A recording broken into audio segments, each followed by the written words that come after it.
छाला ताए खबर आई छाए छाए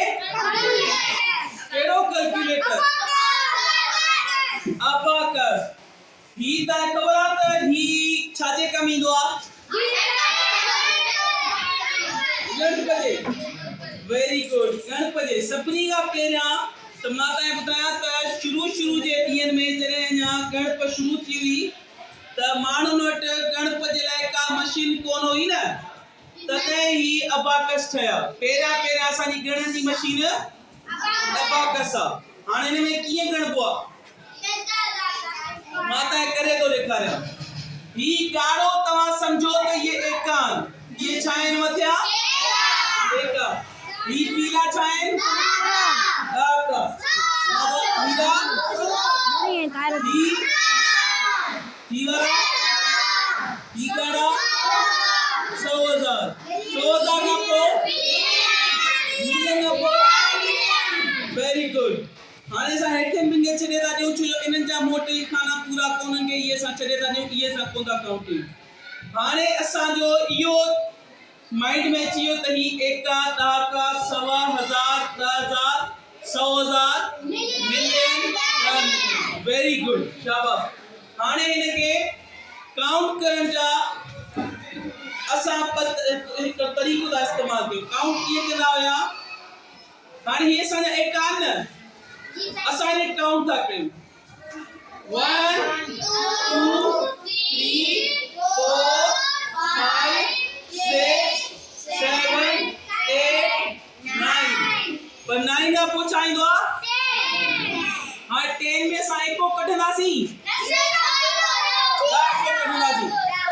को कढियोसीं 10 जो ये असांजा ही वापस थिया है ना हाणे 10 असांजो हिकिड़ो थियो 10 में 1 जेको आहे 10 हूंदो आहे ऐं यूनिट केतिरा हूंदा आहिनि यूनिट 0 आहे न बाबा ही यूनिट आहे न ही यूनिट आहे एको 0 आहे ऐं 10 हिकिड़ो आहे ठीकु आहे शाबाश उन खां पोइ असां 10 खां पोइ 11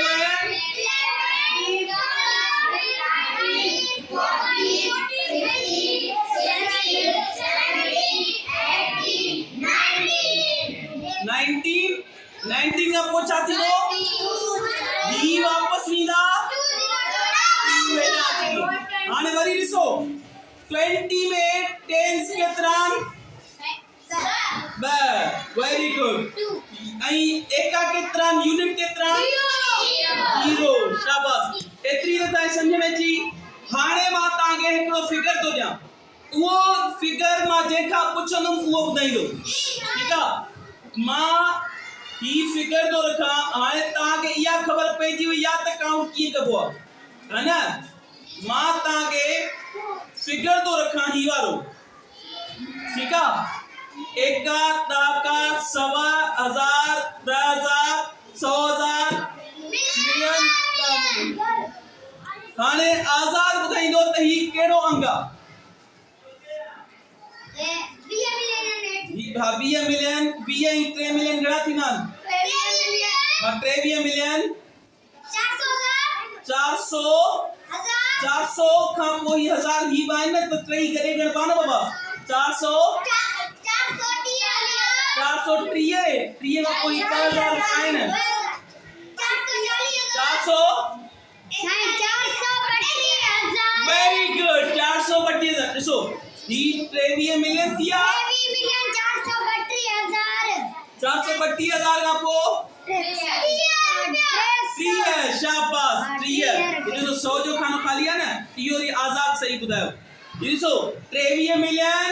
432,030 वेरी गुड हाणे मां इनवाइट कंदुमि कंहिंखे इकरार आयो हले इकरार मूंखे हाणे हिन मां हिकिड़ो अंग ठाहे ॾे पकड़ियो हिते रखो हाणे हिन मां हिकिड़ो अंग ठाहियो अंग कहिड़ो ठाहींदो तव्हां ठाहींदो 320,201